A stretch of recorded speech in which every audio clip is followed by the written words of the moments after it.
Morning to night குட்டி vlog தான் பார்க்க போகிறோம். Evening 1/2 kg red velvet cookies order இருந்தது. அதுக்காக ப்ரிப்பேர் பண்ணிட்டு இருந்தேன். சடனாக பசங்களும் ஹஸ்பண்டும் வந்து மூவி கிளம்பலான்னு சொல்லிட்டாங்க. கடகடன் ஒர்க் எல்லாமே முடிச்சாகணும். குக்கீஸ் முடித்த கையோட மத்தியானமே வந்து இட்லி மாவுக்கு அரிசி ஊற வச்சுருந்தேன், அதையும் ஆட்டணும்.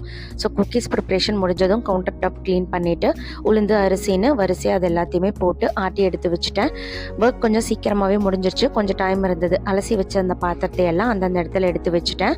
எல்லாத்தையுமே எடுத்து வச்சதும் குக்கீஸ் வந்து ஆறிச்சு. உடனே கஸ்டமருக்கு பேக் பண்ணி டெலிவரி கொடுத்ததுக்கப்புறமா நானும் வந்து மூவிக்கு கிளம்பிட்டேன். இன்றைக்கி டின்னர் வந்து வெளியில் தான், ஈரோடு கைலாஷ் கஃபே எங்கள் வீட்டு பக்கத்துலேயே தான் இருக்குது. ஸோ அங்கே போய் சூப்பரான ஒரு டின்னர். நான் வந்து சோலே பட்டூரா சாப்பிட்டேன். பசங்க வந்து paneer fried rice, Schezwan mushroom fried rice எல்லாமே சாப்பிட்டுட்டு மூவிக்கு கிளம்பிட்டோம். பிடி சார் மூவிக்கு தான் கிளம்பியிருந்தோம். எனக்கு இந்த படம் ரொம்பவே பிடிச்சிருந்துச்சு. நீங்கள் எல்லோரும் பிடி சார் மூவி பார்த்துட்டிங்களா? உங்களுக்கு பிடிச்சிருந்துச்சான்னு கமெண்ட்ஸில் சொல்லுங்கள். நெக்ஸ்ட் வீடியோவில் குக்கீஸ் ரெசிபிஸ் உங்கள் கூட ஷேர் பண்ணிக்கிறேன். தேங்க்ஸ் ஃபார் வாட்சிங்.